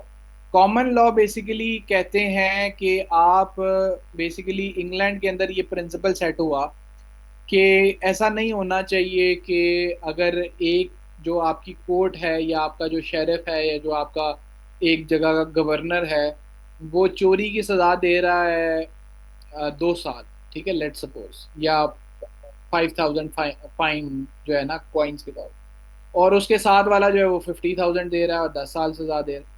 तो ऐसा नहीं होना चाहिए। तो इसलिए कॉमन लॉ की जो बेसिस है वो ये है कि आप प्रेसिडेंट्स को फॉलो करते हैं। प्रेसिडेंट क्या होता है कि once a problem is settled in a particular way, तो फिर जिस कोर्ट ने उसको डिसाइड किया है तो फिर उसी प्रैक्टिस को फॉलो किया जाएगा और उसी जो है ना प्रिंसिपल को अडॉप्ट किया जाएगा। हमारा जो अपना लीगल सिस्टम है पाकिस्तान का, इसी तरह इंडिया का, या बहुत सारे कंट्रीज जो यूके की डोमिनियन में रहे, उनके अंदर कॉमन लॉ सिस्टम अभी भी प्रिवेल करता है। और उसके अंदर आप देखते हैं कि you say कि there is a judgment of Supreme Court on this, you say there is a judgment of High Court on this, ठीक है। उस जजमेंट को प्रेसिडेंट का नाम दिया जाता है। President is the earlier decided law और अर्लियर डिसाइडेड जजमेंट, और उसी जजमेंट को आपने जिस तरह से पहले डिसाइड हुआ है उसी तरह से बाद में भी वो एक लॉ का स्टेटस इख्तियार कर लेता है, और वो फिर आपने उसको फॉलो करना होता है। जी, अर्ली रोमन लॉ यही है ना जी, ये मैंने बताया। ये अर्ली रोमन लॉ में ये पब्लिक और प्राइवेट लाइफ से रिलेटेड फैमिली रिलीजियस लॉ से ये 12 टेबल्स और जस्टिनियन कोड से अर्ली रोमन लॉ में। अच्छा जी, a traditional body of unwritten legal precedents, ठीक है, created through everyday practice in English society, supported by courts decision. ठीक है, इसमें कोर्ट्स के जो डिसीजंस थे ना वो बहुत ज़्यादा relevant. Declared that the law of the land by the Kings, ठीक है, ये कॉमन लॉ को law of the land declare कर दिया गया किंग एडवर्ड की जानिब से। द कन्फेसर भी उसका टाइटल था, and refound by the William the Conqueror. अच्छा जी, इसमें जो सबसे पहला आपको डॉक्यूमेंट मिलता है कॉमन लॉ को वो दैट इज मैग्ना कार्टा। और पहले तो divine right of the king पे बिलीव किया जाता था। यूके में ये कॉन्सेप्ट था कि king is the shadow of God on earth, ठीक है ना जी। वो बहुत ज़्यादा, वो भी रिलीजियस सोसाइटी थी, तो इट वाज कंसीडर्ड के king is the shadow of God on earth, that is why he has a divine right. ठीक है, एक खुदा की तरफ से दिया हुआ राइट है उसके पास टू रूल द पीपल। ठीक है, तो इस चीज़ को आहिस्ता आहिस्ता कम किया गया थ्योरी ऑफ सोशल कॉन्ट्रैक्ट के थ्रू, और उसमें सबसे पहला जो है ये मैग्ना कार्टा मिलता है, जिसमें किंग ने जो है अपने जो बहुत सारे राइट्स हैं लोगों के, बैरन्स के, उसको रिकग्नाइज किया। It bounded the king by law to respect traditional land owning rights of barons. Barons basically जो है ना रिस्पेक्टेबल लोग होते हैं जो हाई सोशल स्टेटस के, जिनकी प्रॉपर्टीज होती हैं, इसने भी देखें मैग्ना कार्टा ने भी सबको राइट्स नहीं दिए, सिर्फ जो हायर क्लास थी उसको ये राइट्स दिए कि वो लैंड ओन कर सकते हैं और उनके राइट्स, जो राइट टू प्रॉपर्टी है, वो प्रोटेक्टेड रहेंगे। ठीक है। इसी तरह से फ्रीडम ऑफ चर्च का राइट दिया, respect of customs of town के, उनके जो अपने कस्टम्स थे उनको किंग जो था वो नलिफाई नहीं कर सकता था। Prohibited the king from prosecuting barons without just cause, ठीक है, without due process, without giving them a right to fair trial, उनको वो प्रोसिक्यूट या उनको सजा नहीं दे सकता था, उनके खिलाफ केस नहीं चला सकता। This is the picture of Magna carta. ठीक है। अच्छा जी, इनलाइटनमेंट का एरा आता है फिर उसके बाद। ठीक है। एज ऑफ रीजन कहा जाता है। इसमें बहुत सारी फिलॉसफीज डेवलप हुई, क्रिमिनल लॉ को शेप मिली, क्रिमिनोलॉजी, ठीक है, सोशियोलॉजी, हर तरह की फील्ड में इसके अंदर जो है वो सुपरस्टिशंस निकल गई और फ्री विल की बात हुई कि इंसान, human being is a rational being, वो अपने डिसीजंस खुद ले सकता है, उसकी फ्री विल की बात होने लगी। ठीक है। फिर उसके अंदर सोशल कॉन्ट्रैक्ट, जिस तरह से मैंने बताया कि उनके अंदर थेरीज आई कि वो जो इंसान, जो जॉन लॉक और रूसो का कॉन्सेप्ट था कि it is the general will of the people, के उन्होंने गवर्नमेंट बनाई और government should ultimately be responsible to the public.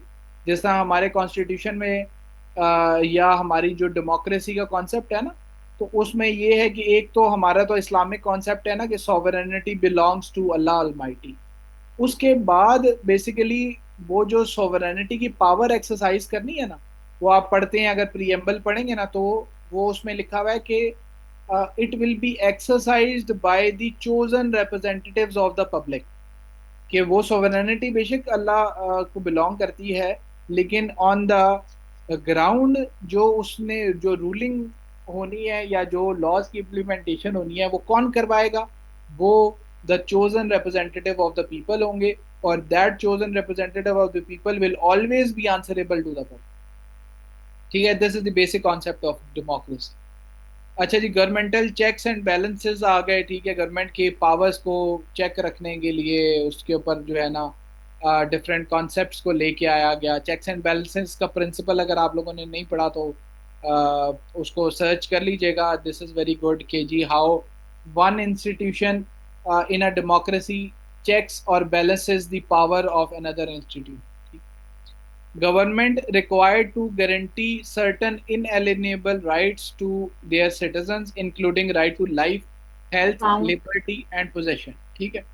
अब क्या हुआ कि कुछ राइट्स और बढ़ गए कि पब्लिक, अब जिस तरह हमारे जो कॉन्स्टिट्यूशन है, आपने फंडामेंटल राइट का नाम सुना होगा। Do you know what is fundamental rights? कोई बता सकता है फंडामेंटल राइट क्या होता है? Sir basic rights.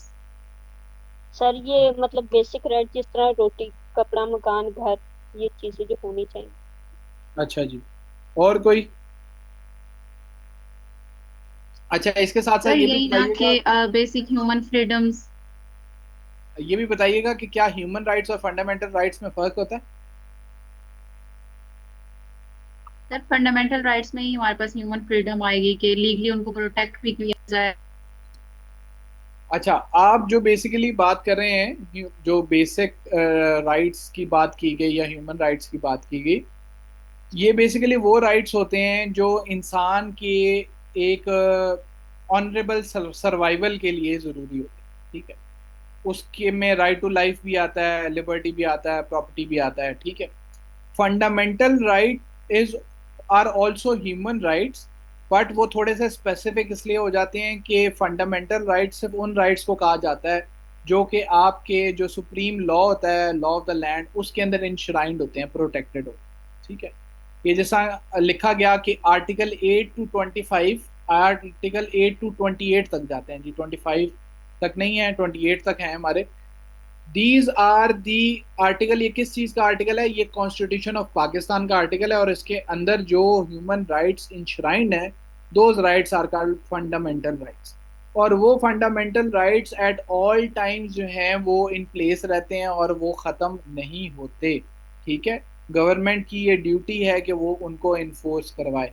उनकी वायलेशन पे आप कोर्ट्स को अप्रोच कर सकते हैं और कोर्ट्स जो है उसको इन्फोर्समेंट की ऑर्डर्स कर सकती हैं, but there can be certain restrictions on them, ठीक है, कि जैसा आपका जो राइट है ऑफ एक्सप्रेशन है, ठीक है, फ्रीडम ऑफ एक्सप्रेशन, कि आप कुछ भी अपने एक्सप्रेस कर सकते हैं अपने words, this should not violate the right of dignity of any other person, ठीक है, कि आप किसी और के बारे में जो है वो बुरा भला ऐसे कहने लग जाएं कि उसकी डिग्निटी जो है वो इफेक्ट हो जाए या उसकी लाइफ हार्म हो जाए या उसकी और किसी चीज को इफेक्ट, ठीक। तो दीज राइट्स आर इंटरकनेक्टेड और इसीलिए ये आपस में एक दूसरे को बैलेंस भी करते। अच्छा जी, क्लासिकल थ्योरी आ गई जी सबसे पहली, a criminological perspective of late 1700s and early 1800s that had its roots in the enlightenment and that held that, ठीक है, इनलाइटनमेंट एरा के अंदर इसकी रूट्स हैं और इसके बेसिक कॉन्सेप्ट्स क्या हैं कि human rights are rational beings, ठीक है, इंसान जो है वो एक रैशनल बीइंग है, crime is result of exercise of free will, crime अगर कोई इंसान कमिट करता है तो वो अपनी आज़ाद मर्जी से अपनी फ्री विल से करता है क्योंकि वो रैशनल है। Punishment can be effective in reducing the incidents of crime as it negates the pleasure to be derived from the commission of the crime. अब आप इसमें ना एक कॉन्सेप्ट पढ़ेंगे, प्लेजर और पनिशमेंट का कॉन्सेप्ट, ठीक है।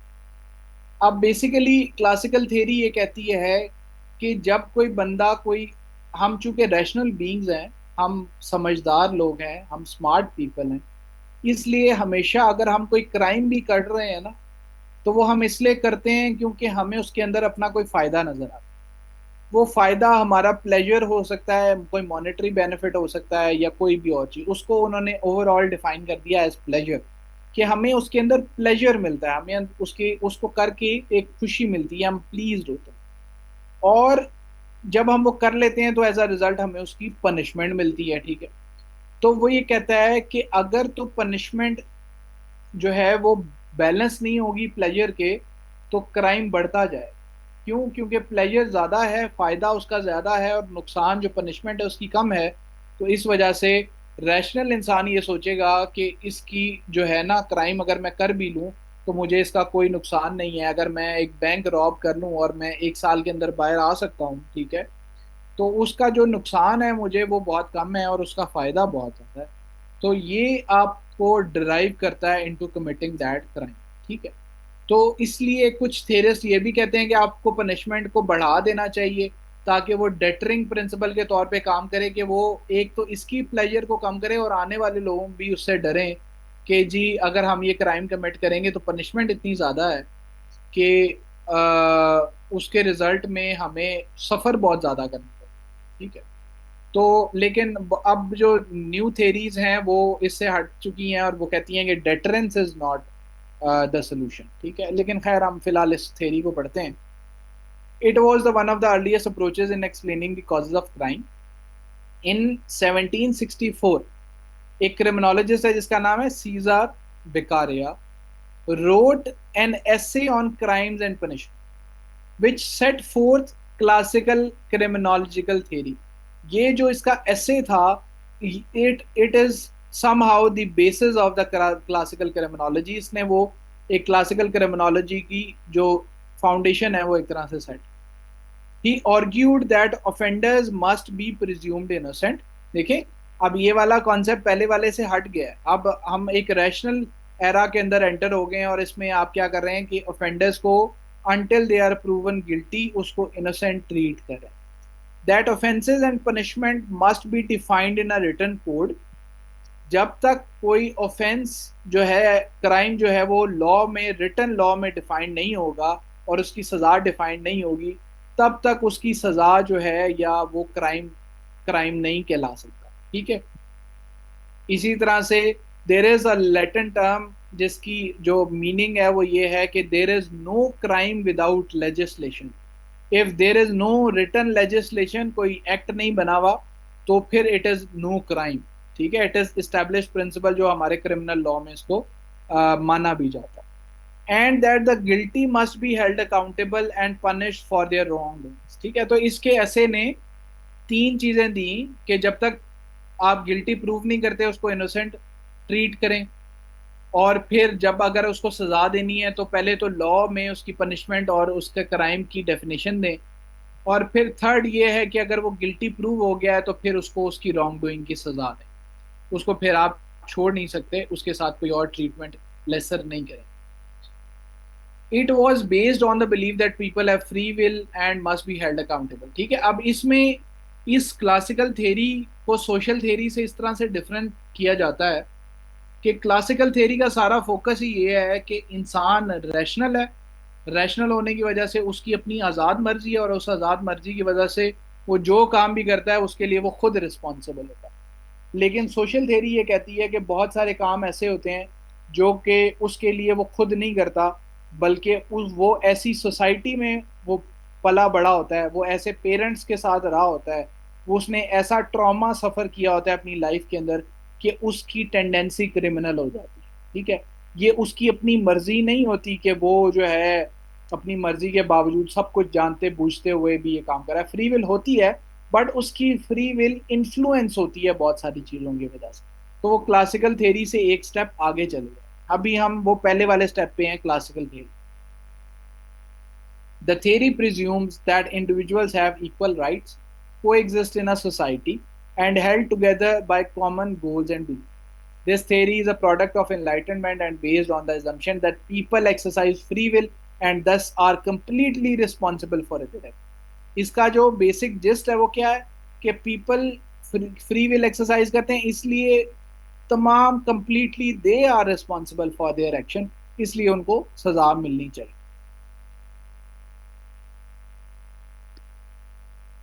In classical theory, human behavior, including criminal behavior, is motivated by hedonistic rationality, in which actors ways hedonistic basically होता है hedonistic culture या hedonistic का मतलब ये होता है कि we are driven by our self interest, we are very selfish and interested people, हम अपने इंटरेस्ट को प्रायोरिटी देते। अगर मेरे इंटरेस्ट में ये है कि उसका प्लेजर जो है वो ज्यादा है पॉसिबल पेन से, तो इसलिए मैं उस काम को करूंगा। ठीक, तो it is a hedonistic rationality in which actor weighs the potential pleasure of an action against the possible pain associated, कि उसके अंदर जो प्लेजर उसको मिलना है ना, जो उसके अंदर उसको फायदा होना है, जो उसके अंदर उसने उसको इंजॉय करना है उस चीज को, वो ज्यादा है या कम है, वो उसको वे करता है। बेसिकली उसकी रैशनैलिटी जो है वो इस चीज को वे करती है। Beccaria argued that only justified rationale for laws and punishment was the principle of utility. It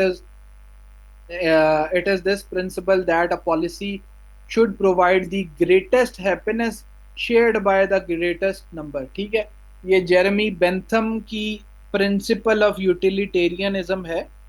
ठीक है, ये आप पढ़ लीजिएगा, वैसे ये एक सोशियोलॉजिकल या पॉलिटिकल साइंस के अंदर इसका कॉन्सेप्ट आता है, principle of utility. Principle of utility ये कहता है कि greatest happiness of the greatest number, कि ऐसे लॉज बनने चाहिए जिसमें ज्यादा से ज्यादा लोगों को फायदा हो, greatest happiness for greatest number, कि हमारी पॉलिसी का जो एम है वो ये होना चाहिए। This is called principle of utilitarianism, या जेरेमी बेंथम का बेसिकली ये कॉन्सेप्ट है।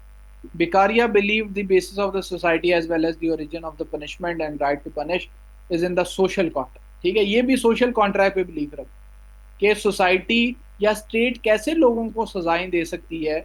वो कहता था कि it is because of the social contract, because लोगों ने ही अपनी फ्रीडम्स को कर्टेल करते हुए, अपने राइट्स को कर्टेल करते हुए ये गवर्नमेंट को पावर दी है कि वो ये लॉज उसके ऊपर इन्फोर्स कर सके। The only legitimate purpose for punishment is the special deterrence and general deterrence. जी मलाइका।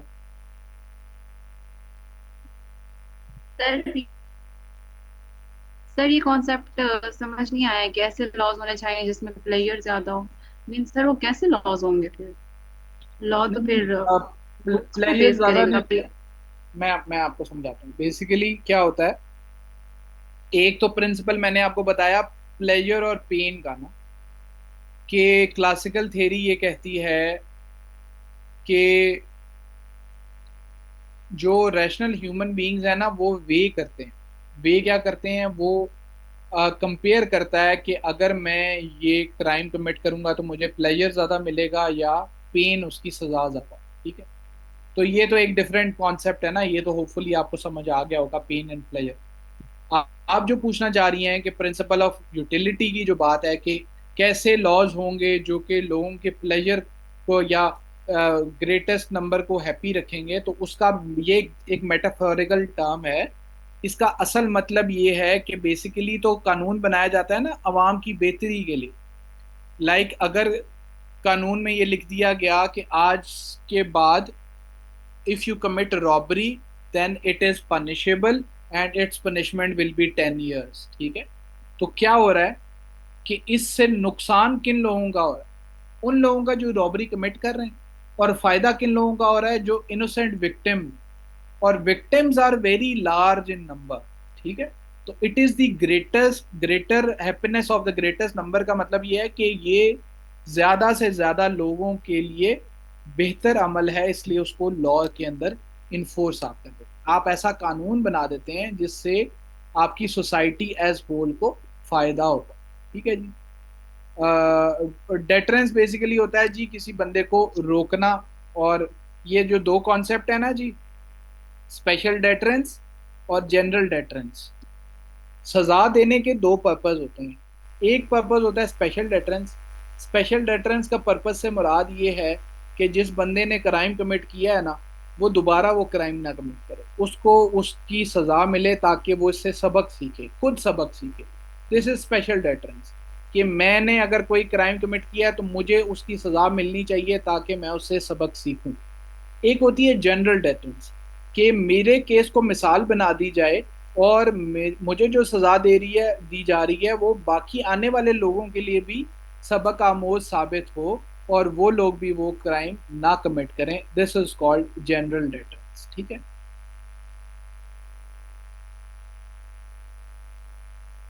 अच्छा जी, ये आगे बेकारिया की थोड़ी सी थेरी को उसने फर्दर एक्सप्लेन किया है। और फिर उसके बाद जेम्स क्यू विल्सन है, उसने थिंकिंग अबाउट क्राइम में द पॉजिटिविस्ट, ये जो क्लासिकल थेरी है ना, इसको पॉजिटिव स्कूल ऑफ थॉट भी कहते हैं। ठीक है, पॉजिटिविस्ट व्यू भी कहते हैं।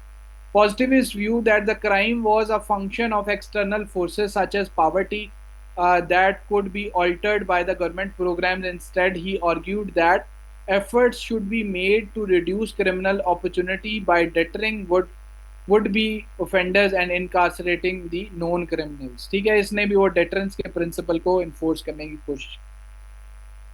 इसने क्या कहा है कि wicked people exist, nothing avails except to set them apart from innocent people। Basically आपने देखा होगा एक एग्जाइल का कॉन्सेप्ट होता था। ठीक है, कि मुल्क बदर कर देना। ठीक है, अब वो नहीं होता। ठीक है, पहले होता था। पहले जेल्स उस तरह से नहीं होती। ठीक है, तो पहले क्या किया जाता था कि एक सोसाइटी है, उसमें लोग सब इकट्ठे रहते हैं। एक बंदा जो क्राइम कमिट कर रहा है, आपने उसको सोसाइटी से अलग करना।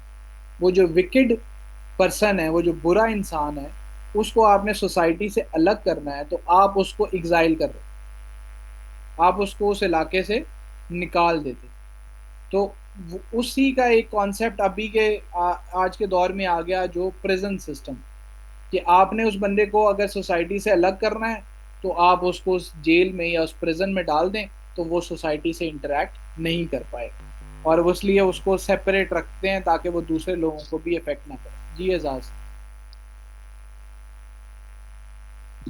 सर मैं अब खत्म हो गए थे लेक्चर, तो मैंने कहा वो आपसे एक चीज़ पूछूं कि आपने सर कोई क्वेश्चन पेपर आपने सर खुद अटेम्प्ट किए हुए हैं, जिस तरह मतलब कि आपने भी लास्ट टाइम अटेम्प्ट दिए 2025 की, या फिर आपने कोई ऐसे क्वेश्चंस चेक किए हैं तो काइंडली अगर वो ग्रुप में हमें शेयर कर दें, just for the you know like the 25 की अटेम्प्ट नहीं दी जी, मैंने 2020 की अटेम्प्ट दी थी, 2020 वाली। हाँ, तो वो मेरे पास तो क्वेश्चन पेपर शायद अभी मेरे वाले अटेम्प्ट किए हुए तो मुश्किल ही होंगे कि पड़े हों कहीं पे, लेकिन मैं आपके साथ शेयर ज़रूर कर दूंगा। एक और हैं हमारी CSP, उनके टॉप उस टाइम पे मार्क्स आए थे, उनके मेरे पास पड़े होंगे क्वेश्चन कुछ सॉल्व किए हुए, तो वो मैं देखता हूँ मेरे पास, जैसे ही मुझे मिलते हैं तो मैं आपको वो ग्रुप में ज़रूर शेयर करूँ, उससे आपको किस तरह से अटेम्प्ट करना। Thanks lot sir. जी चलें, लेक्चर का टाइम जी सर कंक्लूड हो प्लीज रीडिंग गया। मटेरियल भी सेंड कर दें, एक्स्ट्रा रीडिंग मटेरियल हो तो। एक्स्ट्रा रीडिंग मटेरियल जी चले मैं इंशाल्लाह अब बीच में कोई और चीज़ है तो भेज। अभी जी क्लास का टाइम कंप्लीट हो गया है, हम लेक्चर को कंक्लूड करते हैं। आप कोशिश कीजिएगा कि कल जो है वो ये क्लासिकल थ्योरी को पढ़ाएं ताकि हम आगे उसको थोड़ी स्पीड से कवर करें। आप भी अपना ख्याल रखें जी। अल्लाह। अल्लाह हाफ़िज़।